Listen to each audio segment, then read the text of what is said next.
Lovers ரெண்டு பேரும் meet பண்ணல அவங்களோட ஹார்ட் பீட் ஒரே மாதிரி சிங்க் ஆகும்னு சொல்றாங்களே, மித்தா இல்ல ஃபேக்ட் ஆகும்? ஃபேக்ட்.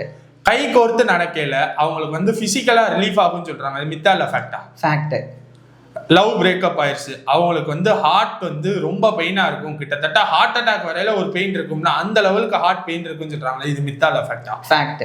ஓகே, இப்போ அடுத்து வந்து ஒரு லவ்வர்ஸ் இருக்காங்க, அவங்க லவ்வர்ஸ் வந்து அவங்க கண்ணில் பார்த்தாலே அவங்களுக்கு தெரிஞ்சிடும் இவங்களுக்கு எவ்வளவு பிடிச்சிருக்கும் அப்படின்னு தெரியும் சொல்றாங்களே, மித்தா ஃபேக்டா? ஃபேக்ட். அடுத்து இப்போ ஒரு லவ்வர் இருக்காங்க, ஒரு பெண் ஒரு ஆண் இருக்காங்க, அந்த ஆண் செய்யறதே பெண்ணும் செய்யறாங்க பிடிச்சிருக்கிறனால அப்படின்னு சொல்றாங்களே, இது மித்தா இல்ல ஃபேக்டா? ஃபேக்ட்.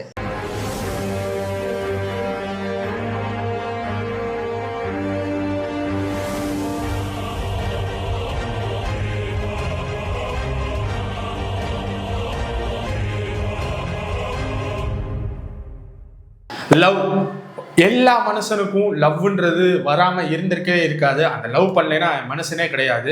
சைக்காலஜி ஆஃப் லவ்னு சொல்லி நிறைய பேர் நிறைய விஷயங்கள் சொல்லி நம்ம கேள்விப்பட்டிருக்கோம். அதில் மித்தது ஃபேக்ட் எதுன்னு சொல்லி ப்ரோட்டை கேட்டு தெரிஞ்சுக்க போறோம். ப்ரோ, லவ்வர்ஸ் ரெண்டு பேரும் மீட் பண்ணல அவங்களோட ஹார்ட் பீட் ஒரே மாதிரி சிங்க் ஆகும்னு சொல்றாங்க, இது மித்தா இல்ல ஃபேக்டா ப்ரோ? இது ஃபேக்ட். 2013 யுனைடெட் ஸ்டேட்ஸோடைய கலிபோர்னியாவில் இருக்கிற யூனிவர்சிட்டி ஆஃப் கலிபோர்னியா டேவிஸ்ல ஜோனாத்தன் ஹெல்ம், எமிலியோ ஃபெரர் மாதிரியான உளவியல் நிபுணர்கள் சேர்ந்து சில கப்பல்ஸை வச்சு ஆராய்ச்சி ஒன்று நடத்தினாங்க. அந்த ஆராய்ச்சியின் போது ஹஸ்பண்ட் அண்ட் ஒய்ஃபோ லவ்வர்ஸோ டச் பண்ணக்கூடாது, பேசிக்க கூடாது. அதுக்கு மாறா ஒருத்தரை மாற்றி மாற்றி கண்களை மட்டும் பார்த்துட்டே இருக்கணும் அப்படின்னு சொல்லி சொன்னாங்க.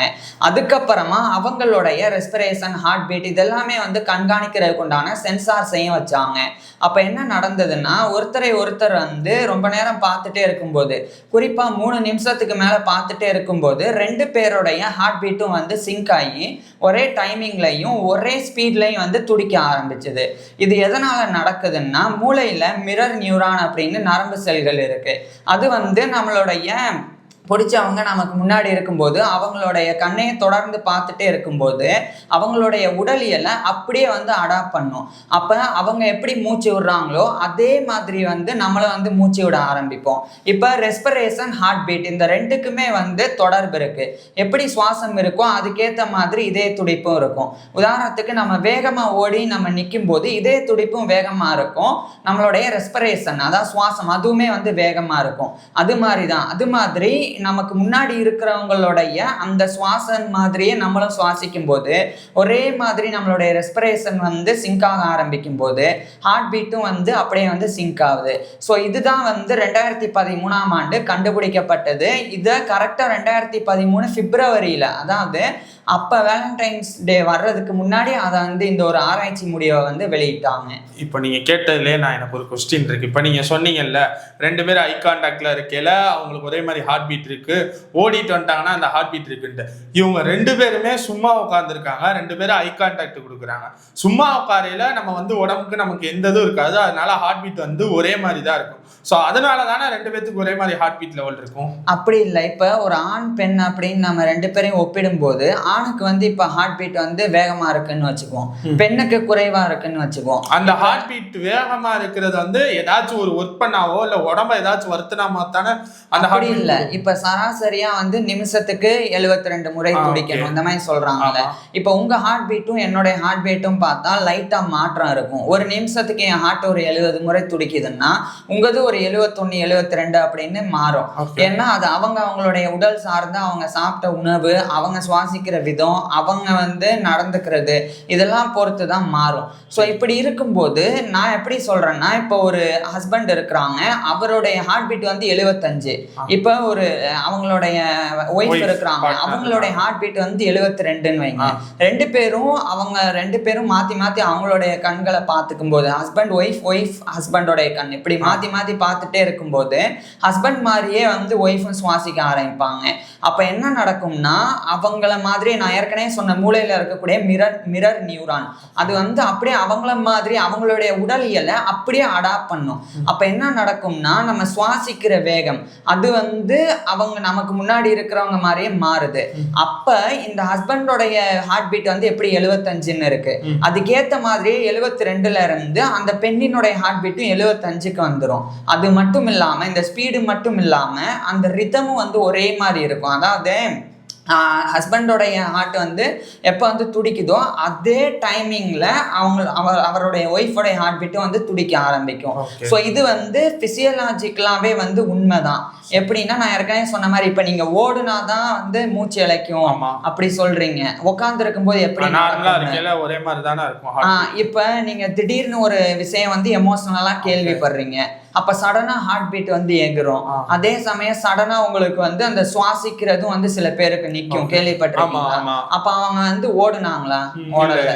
அவங்க எப்பவும் போலதானே இருந்தாங்க. ஆனா அது எப்படி நடந்தது? அது மூளை ஒரு விஷயத்தை ஏத்துக்கிறத பொறுத்து நம்மளுடைய ரெஸ்பிரேஷன், ஹார்ட் பீட் எல்லாமே மாறும். அது மாதிரிதான் நம்மளுடைய பார்ட்னர் வந்து நம்ம வந்து அதிகமாக நம்மளுடைய பார்ட்னரை விரும்பும்போது, நம்மளுடைய பார்ட்னருடைய கண்ணை பார்த்துட்டே இருக்கும்போது நம்மளுடைய மிரர் நியூரான் வந்து அவங்களுடைய ஃபிசியாலஜி அப்படியே வந்து அடாப்ட் பண்ணி அதுக்கேற்ற மாதிரியே நம்மளுடைய ரெஸ்பிரேஷனை மாற்றும். அதன் மூலமாக நம்மளுடைய ஹார்ட் பீட்டும் வந்து அப்படியே சிங்க் ஆகுது. ஸோ இது வந்து அறிவியல் பூர்வமான உண்மை. 2013 இது நிரூபிக்கப்பட்டது. சரி ப்ரோ, இப்போ செகண்ட் கொஸ்டின் ப்ரோ. ஒரு கப்புள்ஸோ இல்லை ஒரு லவ்வர்ஸோ 2 பேர் கை கோர்த்து நடந்தாங்கன்னு வச்சுக்கோங்களேன், அப்போ வந்து அவங்களுக்கு ஃபிசிக்கலாக ரிலீவ் ஆகும் அப்படின்னு சொல்றாங்க. இது மித்தா இல்லை ஃபேக்டா ப்ரோ? இது ஃபேக்ட் தான். எப்படி கை கோர்த்து நடந்தா பிசிக்கலா எப்படி ப்ரோ ரிலீவ் ஆகும்? எப்படின்னா இப்ப நமக்கு பிடிச்சவங்க கூட இருக்கும்போது, அது லவ்வர்ஸ் அப்படின்னு மட்டும் கிடையாது, இப்ப நமக்கு பிடிச்சவங்க கூட இருக்கும்போதே நமக்கு வந்து ஆக்சிடோசின் அப்படின்ற ஒரு வகையான ஹார்மோன் வந்து சுரக்கும். இது அதிகமா லவ் பண்றவங்க மத்தியில இருக்கும். அதாவது ஒரு கப்பல் இருக்கிறாங்க இல்லைன்னா லவ்வர்ஸ் இருக்கிறாங்கன்னா 2 பேரும் ஒருத்தர் அதிகமா நேசிக்கிறாங்க. அப்ப ஒருத்தர் வந்து சந்திக்கும் போது இன்னும் கொஞ்ச நேரம் அவங்க கூட இருக்க போறேன்னு தோணும் போதெல்லாம் டோபமின், ஆக்சிடோசின் மாதிரியான ஹார்மோன்ஸ் வந்து சுரக்கும். இப்போ ஆக்சிடோசின் அப்படின்றதுக்கு லவ் ஹார்மோன் அப்படின்னே வந்து பேர் வச்சிருக்கிறாங்க. அந்த அளவுக்கு லவ் பண்றவங்க மத்தியில் இந்த ஆக்சிடோசின் அப்படின்றது ரொம்ப அதிகமாக வந்து சுரக்கக்கூடியது. இப்போ ஆக்சிடோசின் சுரக்கும் போது ஸ்ட்ரெஸ் ஹார்மோனான கார்டிசோல் அது வந்து குறையும். இது குறையும் போது மனசுல இருக்கக்கூடிய எமோஷனல் பெயினும் குறையும். அதே சமயம் உடம்புல இருக்கக்கூடிய பிசிக்கல் பெயினும் குறையும். ஏன்னா மூளைனால ஒரே நேரத்தில் எல்லா விஷயங்களையுமே வந்து உணர முடியாது. நம்மளுடைய மூளையில் ஒரு ரீஜன் இருக்குது, பெயின் மேட்ரிக்ஸ் அப்படின்னு சொல்லி.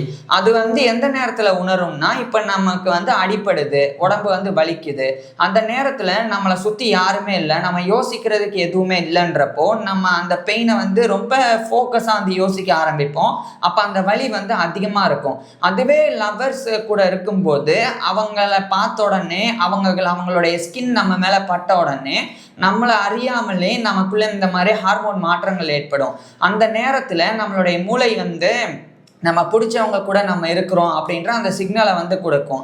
அதன் மூலமாக ஸ்ட்ரெஸ் ஹார்மோன் மட்டும் இல்லாமல் மற்ற ஹார்மோன்ஸும் வந்து சுரக்கிறது வந்து தடுக்கப்பட்டு ஆக்சிடோசின் மாதிரியான நல்ல ஹார்மோன்ஸ் வந்து சுரந்து அந்த நேரத்துக்கு நமக்கு நல்ல ஃபீலை வந்து கொடுக்கும். அதனால தான் ஒருத்தர் வந்து கை கோர்த்து நடக்கும்போதோ அல்லது கையை பிடிச்சிருக்கும் போதோ அது வந்து ஆறுதலாகவும் இருக்குது. இது வெறும் லவ்வர்ஸ் மத்தியில் மட்டும் கிடையாது. இப்போ ஒரு சின்ன பையன், குட்டி பையன் கீழே விழுந்து அடிப்பட்ட உடனே அவங்களுடைய அம்மா வந்து எழுப்பி தேய்ச்சி விட்டு அந்த பையனை வந்து தொடும்போது அந்த பையனுக்கு தான் அம்மா கூட இருக்கிறோம் அப்படின்ற அந்த சென்ஸ் ஆஃப் சேஃப்டினஸ் வந்து வரும், ஒரு கம்ஃபர்ட்டும் வரும். அதே சமயம் அந்த மூளைக்கு தெரியும் நீ ஆபத்து இல்லை, நம்மளை பார்க்க, அப்ப அந்த வலி வந்து குறையுது.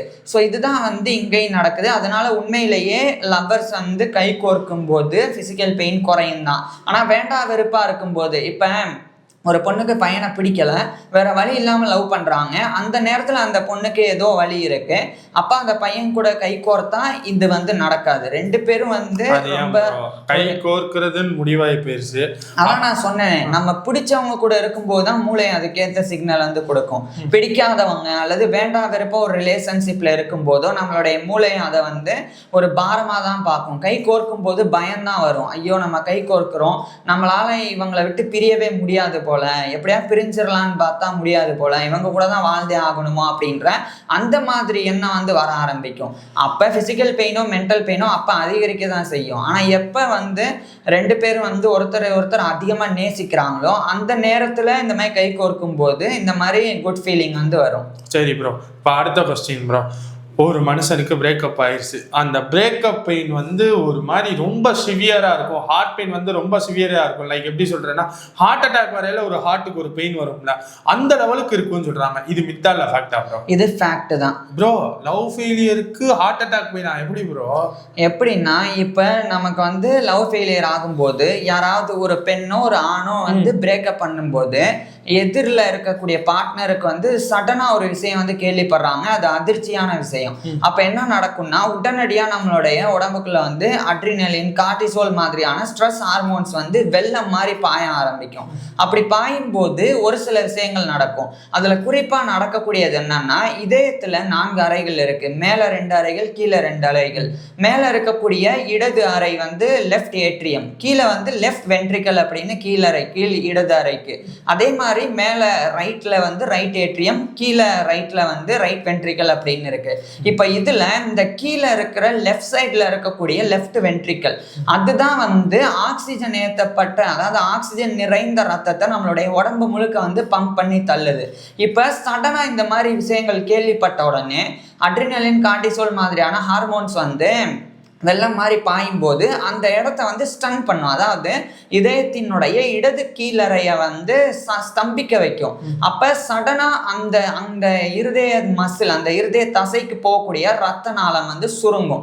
அப்படி சுருங்குறனால ரத்த ஓட்டம் வந்து தற்காலிகமா இதயத்தினுடைய இடது பக்கம் வந்து கம்மியாகும். அப்படி கம்மியாகும் போது லெஃப்ட் வென்ட்ரிக்கல்னால துடிக்க முடியாது. ஏன்னா பேரலைஸ் ஆகிற மாதிரி. இப்ப கைக்கு வந்து ரத்த ஓட்டம் இல்லைன்னா நம்மளால கையை வந்து மடக்கி விரிக்க முடியாது. நீங்க பார்த்துருப்பீங்க, ரொம்ப குளிரும் போதோ அல்லது ஃப்ரிட்ஜில் கையை வைக்கும் போதோ வந்து கை ரொம்ப வந்து குளிர்ந்து போய் இந்த இடத்துல ரத்த ஓட்டம் வந்து உறையுதுன்னா நம்மளால வேகமா இப்படி பண்ணவே முடியாது. அந்த மாதிரி தான் ஹார்ட்டுக்கும். இப்ப இதயத்தினுடைய லெஃப்ட் வென்ட்ரிக்கலுக்கு போகக்கூடிய ரத்த நாளம் வந்து சுருங்கும் போது அங்க ரத்தம் வந்து போகாது அந்த தசைக்கு. அப்ப அந்த தசையை வந்து கொஞ்ச நேரம் வந்து நின்றுரும். அப்ப என்ன நடக்கும்னா, அந்த இருதயத்தினுடைய அந்த இடது கீழறை வந்து அப்படியே விரிஞ்சு மேலறை மட்டும் வந்து செயல்படும். அப்ப என்ன நடக்கும், ரத்தத்தை பம்ப் பண்ணி உடல் முழுக்க தள்ளக்கூடியதே அந்த இடது கீழறை தான். இப்ப அதுவே வந்து சடனா ஒர்க் ஆகாம போகும்போது பயங்கரமான ஹார்ட் பெயின் வந்து வரும். அது மட்டும் இல்லாம அந்த நேரம் வந்து ஹார்ட் அட்டாக் வரும்போது எப்படி வந்து மூச்சு திணறுமோ அந்த நிலை கூட வரும். இதுக்கு வந்து புரோக்கன் ஹார்ட் சிண்ட்ரோம் அப்படின்னே பேர் இருக்கு. இதை ஜப்பானியர்கள் 1990களில் வந்து இந்த ஒரு விஷயத்தை கண்டுபிடிச்சாங்க.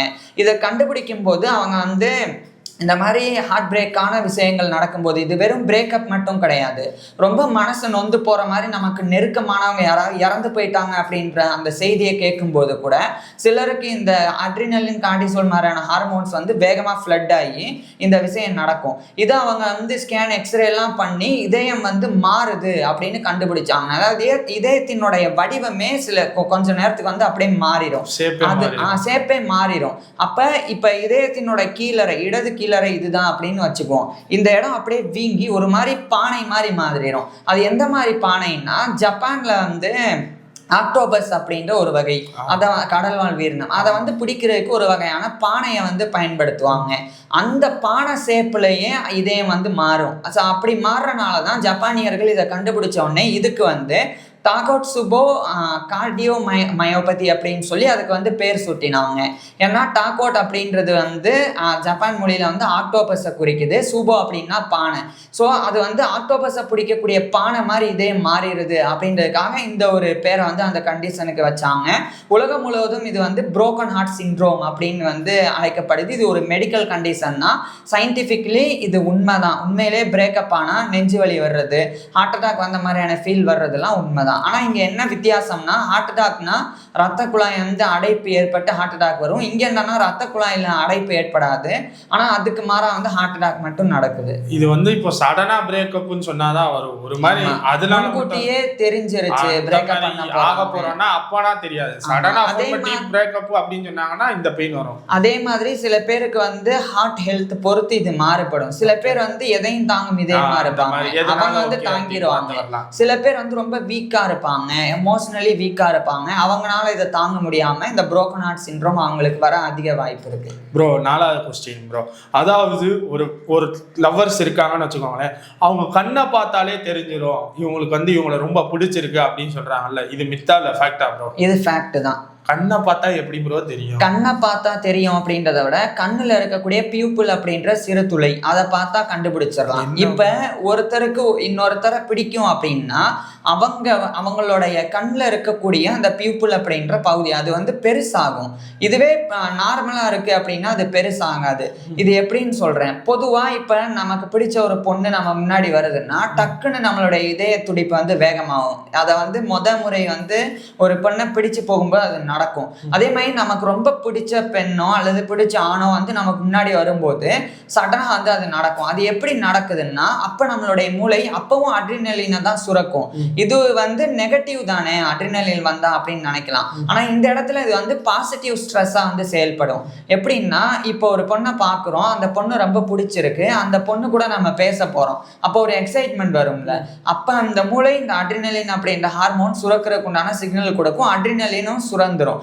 இப்ப உருவாகக்கூடிய அட்ரினலின் வந்து கண்ணில் இருக்கக்கூடிய மசிலுக்கு ஒரு சிக்னலை கொடுத்து கண்ணில் இருக்கக்கூடிய பியூப்பிளை வந்து விரிக்க வைக்கும். இது ஏன்னா இப்ப வந்து ஒரு இடத்துல அதிகமான வெளிச்சம் இருக்குன்னா அந்த இடத்துல பியூப்பிள் வந்து சுருங்கி தான் இருக்கும். ஒரு இடத்துல வெளிச்சம் இல்லைன்னா அதிகமாக அங்கே வெளிச்சம் இல்லை ஆனால் அதை உத்து பார்க்கணும் அப்படின்றதுக்காக பியூப்பிள் வந்து விரியும். இப்போ வெளிச்சமான இடத்துல நமக்கு பிடிச்சவங்களை பார்த்தா அப்போ வந்து கண்ணு விரியும். அது ஏன் அந்த பியூப்பிள் விரியுதுன்னா நம்ம பிடிச்சவங்களை நம்ம பார்க்கும்போது அவங்களுடைய எல்லா விஷயங்களையுமே நம்ம பார்த்து தெரிஞ்சுக்கணும். அவங்க என்ன பண்ணுறாங்க, அவங்க கால், அவங்க கை, அவங்களுடைய முகம் எல்லாமே வந்து என்ன செய்யுது அப்படின்றத முழுசாக பார்க்கணும். அவங்கள நுணுக்கமா வந்து நம்ம கண்காணிக்கணும் அப்படின்ற மாதிரி நம்மளுடைய சிக்னல் வந்து நம்மளுடைய மூளை வந்து சிக்னல் கொடுக்குது. அதனாலதான் பியூப்பிள் வந்து அந்த நேரத்துல விரியுது. அப்ப உங்களுக்கு வந்து ஒரு பொண்ணு உங்களை விரும்புறாங்க அப்படின்னு உங்களுக்கு தோணுதுன்னா அவங்களுடைய கண்ணை பாருங்க. உங்க கூட பேச ஆரம்பிக்கும் போது அவங்க வந்து நின்ன உடனே அப்ப அவங்களுடைய கண்ணில் இருக்கக்கூடிய பியூப்பிள் வந்து விரியுது அப்படின்னா அப்ப அவங்க வந்து உங்களை ரொம்ப வந்து நேசிக்கிறாங்க, நீங்க என்னெல்லாம் பண்றீங்க அதை முழுசா கவனிக்கணும்னு நினைக்கிறாங்க அப்படின்னு அர்த்தம். இது வந்து இன்வாலண்டரி மூவ்மெண்ட். அதனால அதை அவங்களால கட்டுப்படுத்திக்கவே முடியாது. அதாவது இப்போ உங்களுக்கு ஒரு பொண்ணை பிடிக்குதுன்னா நீங்கள் நினச்சாலும் அந்த பியூப்பிளை நினச்ச நேரத்துக்கு சுருக்க முடியாது. உங்களுக்கு பிடிச்சிருச்சுனாலே ஆட்டோமேட்டிக்காகவே உங்களை அறியாமலே அந்த பியூப்பிள் வந்து விரிஞ்சிரும். அதனால அந்த பொண்ணையும் அந்த பையனையும் பார்க்கும்போது உங்களை அறியாமல் உங்கள் கண் பாவை அந்த பியூப்பிள் வந்து விரிஞ்சிருக்கும். ஸோ உங்கள் எதிரில் இருக்கிறவங்க உங்கள் கண்ணை பார்த்தாலே நீங்கள் அவங்கள விரும்புகிறீங்களா இல்லையா அப்படின்றத கண்டுபிடிச்சிடலாம். ஆனால் அதில் 2 விஷயம் இருக்குது. லவ் பண்ணாதான் வந்து இந்த மாதிரி கண் விரியணும் அப்படின்னு அர்த்தம். இப்போ ஒரு சில பேத்துக்கு ஒரு சில பேரை ரொம்ப ஃப்ரெண்ட்ஸ் அந்த மாதிரி அவங்களெல்லாம் பிடிக்கும்ல, அவங்களுக்கும் இந்த இது வருமான்னு கேட்கலாம். வரும். அப்படி நமக்கு பிடிச்ச எந்த ரிலேஷன்ஷிப் இருந்தாலும் அது ஃப்ரெண்ட்ஷிப்பா இருக்கலாம் அல்லது ஒரு அண்ணன் தம்பியா இருக்கலாம், ரொம்ப நாள் கழிச்சு மீட் பண்ண ஒரு எக்ஸைட்மெண்ட், அப்ப பிடிச்சவங்களை பார்க்கும்போது. அதே மாதிரி மத்தவங்களை வந்து நம்ம பெரிய பெரிய நம்ம ரோல் மாடலா நினைக்கிறவங்க நம்ம பார்க்கும்போது கூட அந்த விஷயம் நமக்கு ஒருத்தவங்கள ரொம்ப பிடிச்சு போச்சு, அவங்கள ரொம்ப நாள் கழிச்சு இல்ல அவங்கள பார்க்காம இருந்துட்டு ஃபர்ஸ்ட் டைம் அவங்கள பாக்குறோம்னா நம்ம கண்ணோடது. அதே மாதிரி இதே லவ்னா எப்ப பார்த்தாலும் அடிக்கடி பார்க்கும்போது கூட அவங்க வந்து நம்ம நோட் பண்ணிட்டே இருப்பாங்க. அது எப்ப வரைக்கும்னா நம்ம கிட்ட அவங்க லவ் சொல்ற வரைக்கும், அவங்களுடைய அந்த உண்மையான இதை வந்து வெளிப்படுத்துற வரைக்கும் இதை வந்து நம்மளால தெரிஞ்சுக்க முடியும். லவ் சொன்ன அப்புறம் போயிருமாப்பா? லவ் சொன்ன அப்புறம் அவங்க நம்மளை எவ்வளவு விரும்புறாங்க அப்படின்றத பொறுத்து அந்த லெவல் ஒரே லெவல்ல இருந்துச்சுன்னா இருக்கும், குறைஞ்சிச்சுன்னா கண்ணும் குறைஞ்சிடும். Okay bro, last question. இப்போ ஒருத்தவங்களுக்கு ஒரு பார்ட்னர், இப்போ ஒரு மேலுக்கு ஒரு ஃபீமேலை பிடிக்குதுன்னு வச்சுக்கோங்களேன், அந்த ஃபீமேல்ன்றவங்க வந்து மேல் என்ன பண்றாங்களோ அதே தான் ஃபீமேலும் பண்ணுவாங்கன்னு சொல்றாங்க. இது மித்தா இல்ல ஃபேக்டா ப்ரோ? இதுவும் ஃபேக்ட் தான். இதுக்கு பேரு மிரரிங் எஃபெக்ட். அதாவது எப்படிங்க இது இதாகும், நான் ஒண்ணு பண்றேன் அதை எப்படிங்க அந்த பார்ட்னரும் பண்ணுவாங்க? எப்படி பண்ணுவாங்கன்னா இப்ப ஒருத்தர் விரும்ப ஆரம்பிக்கிறாங்கன்னா அது லவ்வா இருக்கணும்னு அவசியம் இல்லை. நான் ஏற்கனவே சொன்ன மாதிரி அது எதுவா வேணா இருக்கலாம். அப்படி விரும்ப ஆரம்பிக்கும் போது அவங்கள மாதிரியே செய்வாங்க. உதாரணத்துக்கு சினிமாவில் நம்மள ஒருத்தரை பிடிச்சு போயிடுச்சுன்னா அவங்க போடுற ட்ரெஸ் மாதிரியே நம்ம போடுறது, அவங்க பண்ற ஸ்டைலே நம்ம பண்ணணும்னு நினைக்கிறது. ஸோ அதெல்லாம் ஏன் நடக்குது, அதனுடைய வெளிப்பாடு என்ன, அவங்கள நமக்கு ரொம்ப பிடிச்சு போச்சு அப்படின்னு அர்த்தம். அது மாதிரி தான் இப்போ ஒரு பொண்ணுக்கு நம்மளை பிடிச்சிருச்சுன்னா நம்ம என்ன செய்யறோமோ அதை அப்படியே செய்வாங்க. அப்படியே செய்வாங்களா அப்படின்னா அப்படியே கண்ணாடி மாதிரி அப்படியே பண்ணுவாங்க அப்படின்னு அர்த்தம் கிடையாது. இதுல 2 விஷயங்கள் இருக்கு. ஒண்ணு வந்து இப்ப நம்ம ஒரு டேபிள்ல கை வைக்கிறோம், அவங்க சும்மா தான் உட்காடுறாங்கன்னா ஒரு 5-10 செகண்டுக்குள்ள அவங்களும் வந்து டேபிள்ல கை வைப்பாங்க. ஆனா அது அவங்க வேணும்னே செய்யறது கிடையாது, வாண்டடா பண்ணாம அது அவங்களை அறியாமலே அவங்க. அது ஏன் வருதுன்னா மூளையில வந்து ஒரு விஷயம் இருக்கு. மூளை வந்து எப்படி உணரும்னா நம்ம பிடிச்சவங்க இவங்க நமக்கு வந்து ரொம்ப பிடிக்கும், அப்ப இவங்களுடைய வேவ்லயே நம்ம இருக்கணும் அப்படின்னு மூளை வந்து சப்கான்சியஸாவே வந்து அதை நினைக்கும். அப்படி நினைக்கும் போது தான் அவங்க பண்றதே நம்மளே அறியாம நம்ம வந்து அப்படி பண்ற மாதிரி மாறுது. இதுல இன்னொரு விஷயம் இருக்கு. கிராசிங்லயும் இந்த ஒரு மிரரிங் எஃபெக்ட் வந்து நடக்கும். எப்படின்னா இப்ப நம்ம வந்து சும்மா காலாட்டிட்டோம் இருக்கோம் வைங்களேன், அப்ப நமக்கு நம்மளை வந்து விரும்பக்கூடிய பெண்கள் என்ன பண்ணுவாங்கன்னா, நம்ம காலாட்டிட்டே இருக்கும்போது நம்ம காலாட்டுற ரிதமுக்கு ஏத்த மாதிரி விரலை வச்சு டேபிளை தட்டிட்டே இருப்பாங்க. சோ இது வந்து அவங்களும் கால் ஆட்டுறது கிடையாது, ஆனா இது கிராஸ் மிரரிங். நம்ம வந்து கால் ஆட்டுறோம், சிங்க் ஆகுறதுக்கு ஏத்த மாதிரி அவங்க விரலை தட்டுறது. சோ அது மாதிரி மிரரிங் அப்படின்னாலே நான் வலது கையை தூக்கணும் அவங்களும் வலது கையை தூக்கணும் அப்படி அர்த்தம் கிடையாது. நம்ம டேபிள் மேல கை வச்சா ஒரு 5 to 10 செகண்டுக்குள்ள அவங்களே அறியாம அவங்களும் ஏதோ விதத்துல கை வைப்பாங்க. அதே மாதிரி யானிங் பண்ணா இந்த மாதிரி கொட்டாய் விடுறது, அது பண்ணாலும் அவங்க வந்து கொட்டாய் விட பார்ப்பாங்க. ஸோ இது மாதிரி அதெல்லாம் அவங்க வேணும்னே பண்றது இல்லை, அவங்கள அறியாம அவங்க நம்மளை விரும்புறனால அவங்களுடைய மூளை அதை வந்து அவங்கள பண்ண வைக்குது. ஸோ மிரரிங் எஃபெக்டை வச்சு அவங்க நம்மளை விரும்புறாங்களா இல்லையா அப்படின்றத கண்டுபிடிக்க முடியும். இது ஃபேக்ட் தான். ஓகே, லவ் சைக்காலஜியை பத்தி 5 கொஸ்டின்ஸ் டாப் கொஸ்டின்ஸ் என்னன்னு பார்த்துக்கிட்டோம். உங்களுக்கு கேட்கலாம், ஏப்பா இந்த கொஸ்டினை ஏன்பா கேட்காம விட்டா அப்படின்னா கீழே கமெண்ட் பண்ணுங்க, அதுக்கு ஒரு தனியா ஒரு வீடியோ வரும். இல்ல எனக்கு இதுலலாம் ஓரளவுக்கு சிங்க் ஆச்சுன்னா அதையும் கீழே கமெண்ட் பண்ணுங்க. லவ்வை பத்தி ஒரு ஃபுல் ஃபிளெஜ் லென்த் வீடியோ போட்டிருக்கோம், அதுக்கான லிங்க் கொடுக்குறோம். எதனால பிரேக்கப் ஆகுது, சைக்காலஜி ஃபேக்ட்ஸ் எல்லாமே பத்தி அந்த வீடியோ பாருங்க. தேங்க்யூ.